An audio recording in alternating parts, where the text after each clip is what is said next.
Hello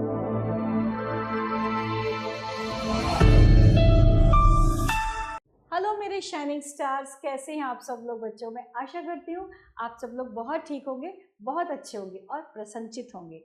Hindi की कक्षा में पुनः आपका बहुत बहुत स्वागत है। तो बच्चों चलिए करते हैं वाणी श्रृंखला द्वारा प्रस्तुत हमारी हिंदी की भूमिका से आज हम क्या करने जा रहे हैं।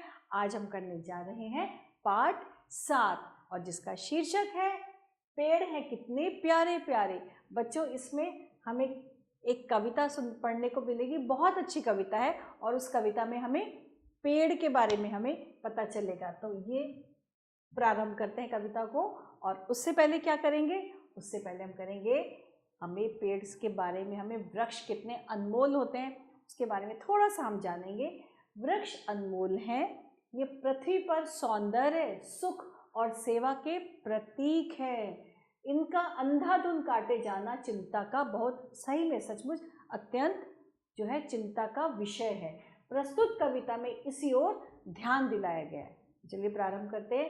पेड़ हैं कितने प्यारे प्यारे, हमको देते यह फल सारे। जामुन, इमली, आम, अमरूद, सेब, संतरे और खजूर। नहीं बस केवल इतना काम, पक्षियों को भी घर देते घर धाम। हमें ये इन फलों के अलावा और क्या करते हैं, देखो ये हमें पक्षियों को भी घर देते हैं, उनको भी घर में रहने का एक ठिकाना देते हैं। वो कैसे?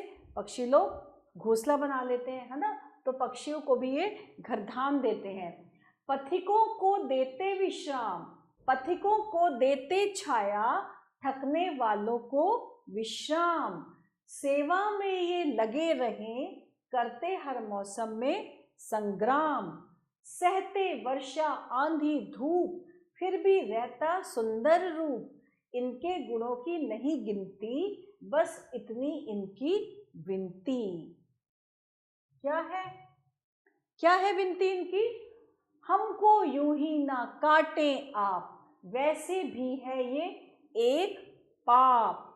सुख देने वालों को जो दुख दे, उसको फिर मिलता है श्राप। हमने क्या नहीं दिया तुम्हें, बदले में क्या हमें यह देंगे। हम देते तुम्हें तन मन धन, तुम ले लेते हो जीवन। और फिर क्या है? रोको यदि सभी पेड़ कटे, रोको यदि सभी पेड़ कटे, तब हरियाली को तरसोगे। अगर सारे पेड़ कट जाएंगे बच्चों तो हमें हरियाली कहाँ से आएगी? हरियाली देखने के लिए हम तरस जाएंगे। तब फलना छाया पाओगे, तब कुछ नहीं मिलेगा, हमें फल सब्जी कुछ नहीं मिलेगा। तब फलना छाया पाओगे, अभी संभलो नहीं तो पछताओगे। तो ये थी हमारी कविता और इस कविता से हमने क्या सीखा?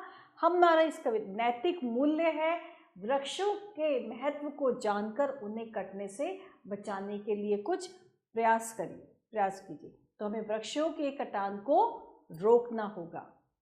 अब हम चल रहे हैं कठिन शब्दों के अर्थ। घरधाम मतलब रहने का स्थान, विश्राम यानी आराम, विनती यानी प्रार्थना, पथिकों का अर्थ है राहगीरों, संग्राम का अर्थ है कठिन लड़ाई और श्राप का अर्थ होता है बद्दुआ। तो ये था हमारा कठिन शब्द। और अब हम चल रहे हैं सही दिशा पे, सही का निशान लगाना है। प्रस्तुत कविता में कौन विनती कर रहा है? शेर, पेड़, किसान, ये इसमें से कोई नहीं। प्रस्तुत कविता में किसान विनती कर रहा है। हमें निम्न में से पेड़ों के साथ नहीं करना चाहिए। क्या नहीं करना चाहिए? खाद, पानी देना, काटना, ये इसमें से कोई नहीं। हमें पेड़ों को काटना नहीं चाहिए। पेड़ों पर घोंसला बनाते हैं, कौन बनाते हैं? पक्षी, शेर, लोमड़ी या भेड़िया। पेड़ों पर घोंसला बनाते हैं पक्षी। पेड़ पथिकों को देते हैं, क्या देते हैं राहगीरों को बच्चों?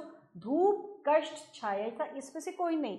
पथिकों को देते हैं छाया, पेड़ के नीचे आराम कर लेते हैं ना, चलो इस पेड़ के नीचे आराम करते हैं, तो पेड़ देते हैं पथिकों को छाया। और अब हम करने जा रहे हैं बच्चों रिक्त स्थान भरिए। तो सबसे पहले है पक्षियों को भी देते, पक्षियों को भी देते, क्या देते? पक्षियों को क्या देते हैं?